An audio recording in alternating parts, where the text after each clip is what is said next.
Okay, we are recording. All right, welcome to March 21st combination. What's your team name? I actually don't even know that. I should know that. Nomad Nation. Right, Nomad Nation and Boomerang Wellness. God, we have two badass teams. That's so awesome. Welcome to Combination Nomad Nation and Boomerang Wellness team call March 21st with Leslie Pierman. She's going to be discussing with you guys tonight branding and belief. And I'm super stoked for this. I have my team call notebook and pen ready to go. So I'm just going to go ahead and mute everybody, including myself. And Leslie, you can take the floor. Cheers. Okay. So hey guys, thanks for having me. I'm actually super excited that we're finally on. This feels like since Marie and I talked about like having and collabing our team calls, like the longest time ever. But we're here and doing it, and I'm honestly honored to be on the call. I'm just gonna go into a little bit of my story, just quick kind of story, because I really, truly and feel like that is where I started to build belief. And once that belief kind of went off of each other, I really started to find my brand and who I was as a person. And how I decided to own and kind of run my business. So I started coaching 2 years ago. I got into coaching legitimately, like right off the hop.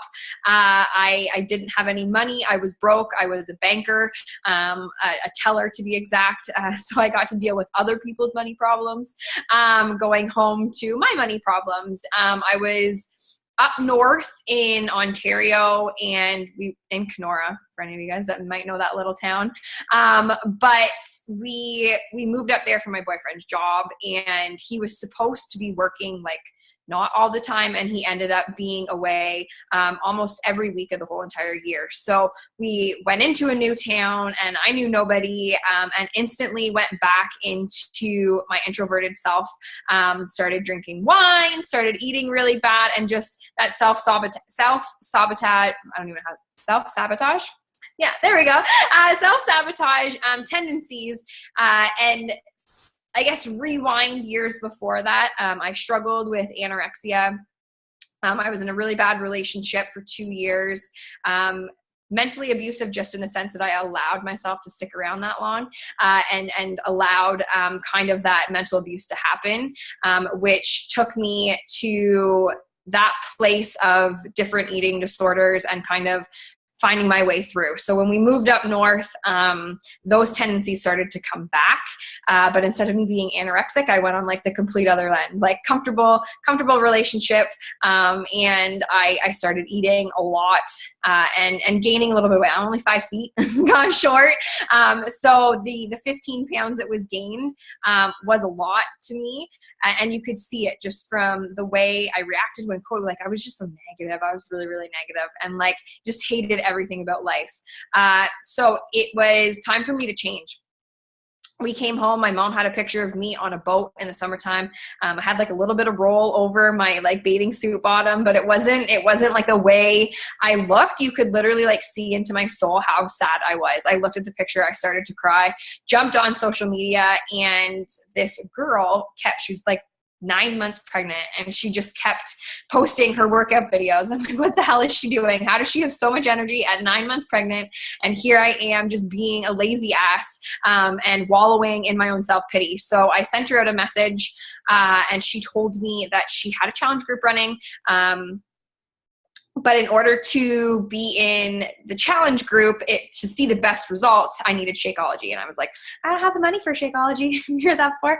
I don't have the money for Shakeology. And she's like, well, this is what you can do. You can sign up as a coach, and you can potentially pay it back just by finding and committing with 3 other people on this journey. So I was like, hey, let's do it. And that's where my journey started. That's how it legitimately started 2 years ago. I've never backed down. And I've always shown up for this business, and it's given me tenfold what I thought it would do, not only on the coaching side, but for just finding me as a person and as a whole.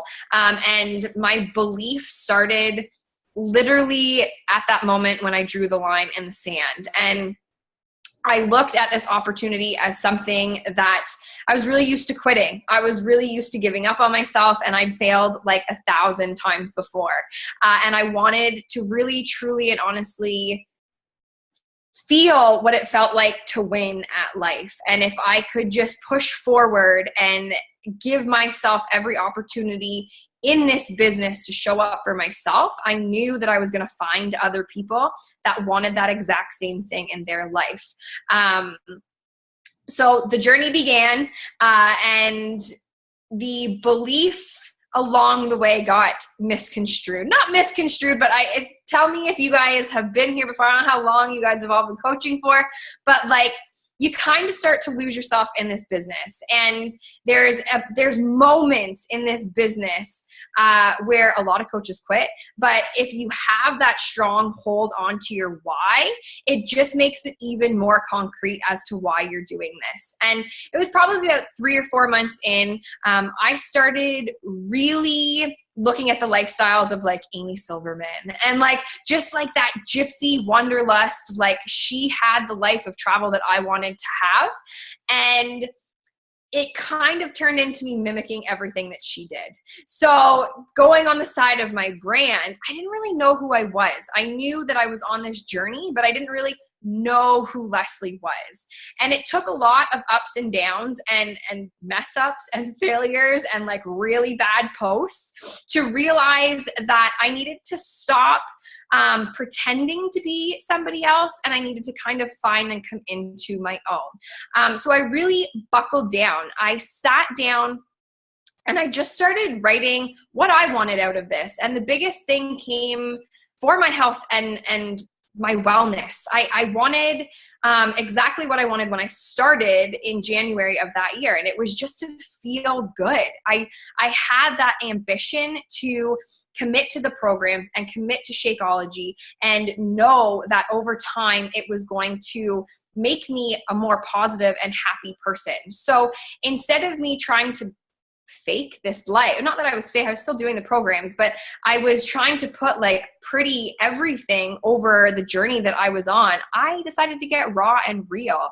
and I just kind of opened the door to the shitstorm that was happening. And it really allowed me to kind of take a step back and realize what I was and wasn't doing in this business, and showing up once again for my own health and fitness. The biggest game changer was my commitment to the transformation and sticking to the programs and finding a program to go start to finish with every single time. I've never jumped into like the bod game, and I did it in December of last year, and realized how it does have an effect when you're kind of all over the map with programs. It's hard for people coming into your journey and your life to kind of understand what you're doing. They're like watching you on social media. It's like, oh, okay, this girl's just working out. But to really own and share like a start date and a finish date and take somebody along that journey with you, it not only makes you believe more in what you are doing, but it makes you believe more in the products and the fitness accountability and support that we have with Beachbody and the groups that we get people into and share this journey with. So I committed full on straight through for about 4 or 5 months. And then I went into management mode with this business. I started getting people onto my team. They were all discount coaches, and I was treating them like diamond coaches. I spent all my time there, came back from Summit, and my business fell apart. I dropped down to like hanging on by the tooth of an emerald coach. Thank God I had Cody on one side, who was my boyfriend, but like that's what was like a saving grace. And it was at that time again that because I put belief and hard work into like the 6 months before that, I realized that I couldn't quit at this anymore, that I had to take this opportunity for what it was and to really show people and give them an out in their life where when I started, I needed something to believe in. I have that dream of taking care of my parents. I have that dream of bringing Cody home from work. I want to travel like a boss. I want to be gone all the time and just experience culture and the world. And I knew at that moment when I was looking at my business and I'm like, oh man, I'm starting from scratch all over again, that this was the opportunity that was going to get me to do those things. Going back to the bank, going back to serving. I was a server, like I'm a career server, lifetime server. I still serve, like whoop for the little trays in our hands. Like it was a lifestyle that I did not want to do when I was 40 years old. And when I sat down on the couch, I was like, do I go back to that? Like, is this where I go back to, or do I dig my head deeper into this and give it all it's got? So that failure in the business, I always say, is kind of good. It reassures you how strong to the core you are with what you are doing with this opportunity, and gets you through those hard times, gets you through those tough times, because there's questions that come up and there's times where you're literally wondering, like, is this business working? Or is what you're doing really inspiring and helping other people? And I joke saying that it's the moment after you or most people quit is that spark of life being like, hey, guess what? You're still here, so I'm going to reward you. And everything starts coming into fruition, and your belief, again, builds and gets stronger. So that's kind of like out of the pinpoint in this business is having that stronghold on why you're doing this. And if there's any takeaway when it comes to developing yourself as a coach, I would say write down 3 to 4 reasons, 3 to 4 strong reasons that really give you the butterflies to stay up late and wake up early to work on this business. And we did an exercise with my coaches, oh my God, a little while ago. And it was probably one of the most funnest exercises I think that we've ever done. We went to our parents because I have like such a strong family hold. And my parents, we didn't come from anything great. So my parents have never experienced life as I think of life. So I asked my coaches to go home and talk to their parents and see what they would do with their life if they could go back and do it over again, and what they'd want to experience. And if money and time and nothing was in their way, what would they do? And it brought me to tears. Like I saw 2 people who have never dreamed since I've been little, because they've worked so hard for a lifestyle just to keep us afloat as a family, start to dream again. And some of my coaches videotaped their parents talking, and like it was just like, it was the most amazing, incredible thing. And it's something to go back to when you have those hard times in this business and you're kind of sitting there wondering how strongly you believe in what you are doing, and pushing play on that video or taking their letter out of a box and reading it, and really reassuring yourself that this is an opportunity, this is a vehicle to get you to those goals and those dreams that you really, really, really want to do. Now coming into belief, I'm going to go into the dark here. My back's hurting. I don't want to come on. I'm getting too close. With belief comes the branding. And I feel that there comes the time in this business where success and moving forward comes down to being authentically you and owning who you are and not giving a damn. I hope there's no kids on this call, but I usually swear. So like filter not here, but like not giving a damn who you are. And it's that little special piece of you and those 3-4 things that you think probably aren't that important, or like you're kind of embarrassed about, that are going to attract you to the people that make this business super, super fun. And it helps you get excited about posting and sharing your journey when you can just open up and not give a care, because people are going to judge anyways, right? Like not give a care what you put down on your social media, because you know the right people are going to read it and take the right takeaways away. It's not the people that come on and judge you for being this type of person, or judge you for putting the F word in your post.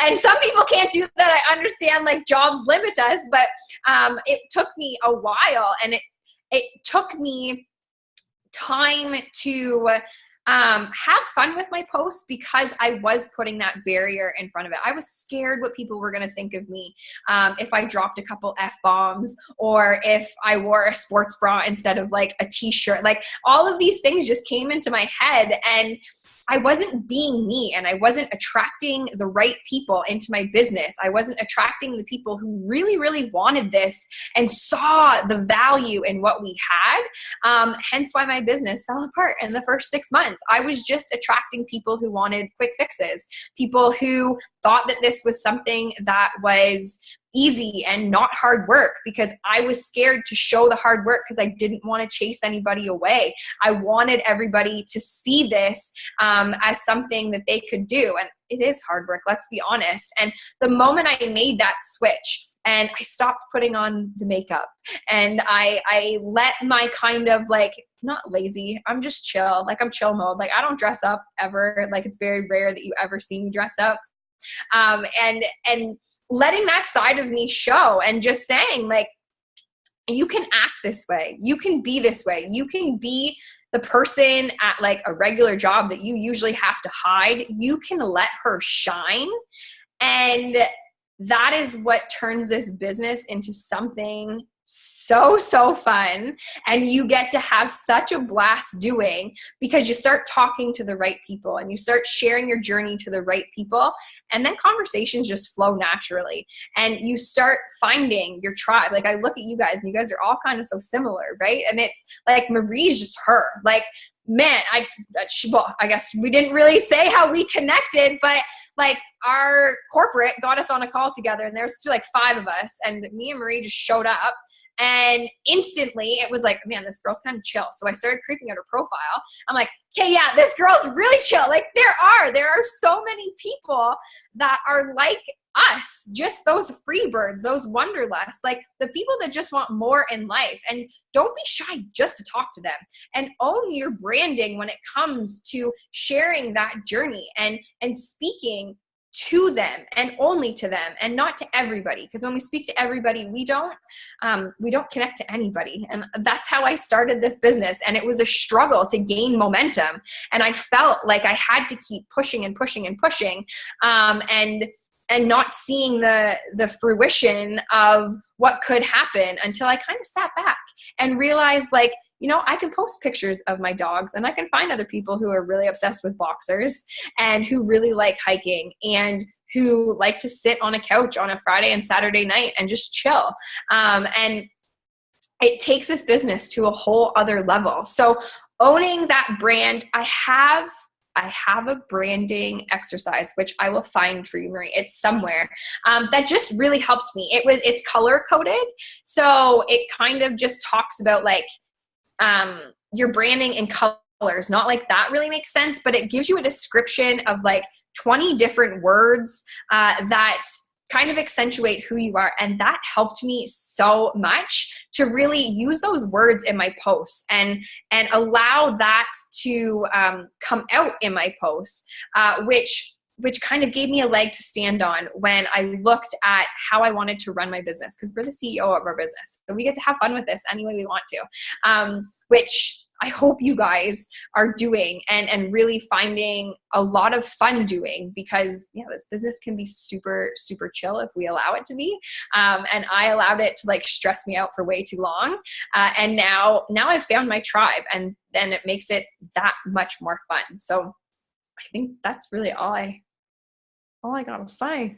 I don't know if you guys have questions or anything like that, but you're the bomb. You're the bomb.com. You're too sweet. And also, this is crazy too. I don't know, this is being recorded, but whatever, I'll say it anyways. Leslie and I met on a corporate call. We were the only 2 to show up, like she said. And Jake was like, hey, like, just tell your story, basically. So we both kind of shared a little bit of our story. And as she was saying her story, I was like, what? Like, we are the same person. This is weird. And same thing when I was sharing my story. So we both kind of like connected on that. As you were just sharing that too, Leslie, like 2 years in a shitty relationship with like verbally abusive. Hi, 4.5 years, verbally abusive relationship too. Like same, that's crazy. We have such similar stories. But anyways, that was a bomb call. Does anybody have any questions for Leslie on branding? I would love to get that assignment if you have it. Yeah, I'll search. It was in one of the trainings. I know that much, so I'll search back in my, and I'll definitely send it. It was amazing. I would love it. Do you want it, since we have two different like experiences, I guess, with coaching, do you want to share any of your favorite PD resources with the girls? Man, I have a lot. Wow. PD is like my jam. So like my first 6 years in this business, I was not a personal development person. I never grew up around it, so I never understood what it was. And it has been like my saving grace in this business. So when I first started, I think my like very first like solid start to like back book was You Are a Badass, which I think everyone has read now and got into. And then I really just go off of like how I feel. So I order like a whole bunch of like random different books, like from leadership to confidence and that. And then it's more so about how I feel during the certain months that I jump into different books. But Tony Robbins has been, man, my reading man for like the last year. It doesn't matter how I feel on any given day, just putting him on. We were just at an event with him on Saturday, and it sparks a fire inside you, or he does. Like, oh my God, he's just amazing. So anything by him, I would say, yeah, get into it, and listen to him. And then for leadership, I honestly do love Grant Cardone. And that's just like business leadership too, like just owning the shit out of your business. He fires you up. I don't know if you guys have read either of his books, like the 10X Rule and Obsessed or Be Average. Two great books. Honestly, I like them on Audible just because his voice, he speaks them. And then Brittany, my coach, she's on here. She got me onto his Snapchats, and man, he's so arrogant, but like so hilariously funny. So he's amazing. And then John C. Maxwell. I don't think you can go wrong with John C. Maxwell when it comes to leadership, but I can't do girly stuff. I don't know if that makes like, that's probably why I like reading You Are a Badass, because I didn't have to hear her voice, but yeah, not the girly stuff. She's actually also got a money one that's coming out this month too, Jen. Oh, really? Which is supposed to be good. But that's so funny you mentioned about Grant Cardone Snapchat, because Brandon showed me the one day and I was like, man, this dude looks like an asshole. Like, how is he such a great author? And like, he's such an asshole, but like amazing asshole. Yeah. Like, you're like, I don't understand why I like him, because I really feel like I should hate him right now. But then you just continue to watch his snaps, and then you're like ready to rock your business. It's so weird. Yeah, it's like Gary Vee. You're just like, God, you're kind of an asshole. Yeah. You speak the truth, so I'm just like gonna listen. Exactly. Okay, does anybody have any specific questions while we're chilling? I love that you said like that. Yeah, chilling. I was giggling at that because that's like what I used to. It's totally it. Anybody at all? I say too, like your story. It took me a solid like almost 8 months, I would say, to share that side of my story on social media, just because I was scared of like what people were going to think of me for sticking around in a cheating relationship and being anorexic and like having no self-confidence. I didn't have like a huge weight loss story, so I felt lost when it came to what I thought Beachbody was, right? Like I thought you just had to have like this incredible transformation. And I would say that's a huge turning point too, was just being open. And like, I don't obviously name my ex. Obviously, like our close friends know who I'm talking about, but I more so talk about, it was me that stuck around, right? So it was a lot of me that was the negative side of the relationship. And bringing that out into social media and putting a positive spin on it, but just saying like, I've been there. Like, I know what it feels like to know that like when you get home and your boyfriend's not there, he's at the other girl's house and you just sit there and wait for him. Like, that happened. And it opened up just a whole other door when it came to other people who were like in or going through that situation. And it's like an instant connection, right? Like everyone knows what it feels like to be cheated on, and it sucks. So when you talk to somebody that's been out of it, or that struggle, whatever struggle you're going through, it immediately kind of builds that bond in itself. So I don't know. It's weird. I feel like all the rad chicks get cheated on. So it's like, but the guys just can't handle it. Like, it's fucked up. But yeah, the reason you find your tribe easier that way. No, I'm just kidding. Well, because we're most likely, like everybody on here has probably been harmed or hurt by somebody in their past, you know, and it's because we're the people that are most likely to have a more compassionate, patient heart, and that's all it is. And we're also most likely to be more, how do I say this? We are more fearful of offending people than we are for standing up for ourselves.